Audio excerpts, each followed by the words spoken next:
So ஒரு ரொம்ப பியூட்டிஃபுல்லான ஒரு வண்டர்ஃபுல் கேரக்டர் வந்து நீங்க அந்த கேம் சீரிஸ்ல ப்ளே பண்ணியிருக்கீங்க. ஆக்சுவலா நீங்க அந்த சீரிஸ் பண்ணும்போது யூ ஆர் 22 இயர்ஸ் எஸ். இல்லையா? ஆனா ஒரு 15 இயர்ஸ் கேரக்டரா நீங்க வந்து ப்ளே பண்ணணும். நீங்க எப்படி உங்கள நீங்க தயார்படுத்திக்கிட்டீங்க? ஆக்சுவலி நான் எதிர்பார்க்கவே இல்ல. எனக்கு இப்படி யங்கர் ஏஜ்ல ப்ளே பண்ண வரும் அப்படின்னு. ஸோ அப்போ நான் எப்படி ப்ரிப்பேர் பண்ணேன்னா, என்னோட பாஸ்ட்ல எனக்கு ஒரு ஸ்டேஜ் இருந்திருக்கு. ஸ்டேஜ் ஆஃப் லைஃப் வேர் நானும் ரொம்ப வீக்கா, ரொம்ப ஃப்ரெஜைலா அப்படியே தாரா மாதிரி இருந்தேன். ரொம்ப இன்செக்யூரா, வீக்கா.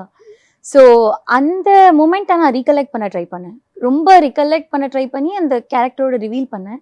ஸோ ரிவீல் பண்ணதுனால தான் ஐ ஃபீல் லைக் நான் தான் தாரா அப்படின்னு சொல்லி பிலீவ் பண்ண ஸ்டார்ட் பண்ணிட்டேன். So believing is what.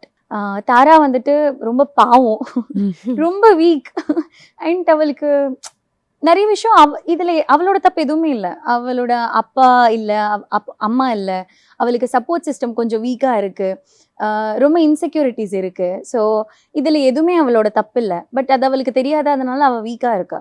So இப்படிப்பட்ட டைம்ல லவ்ல விழுகிறதுன்றது நம்ம நேச்சுரலா எல்லா பொண்ணுங்களும் பண்ணக்கூடிய ஒரு விஷயம் அல்ல. அது நீங்களும் ரிலேட் பண்ணிப்பீங்க தானே.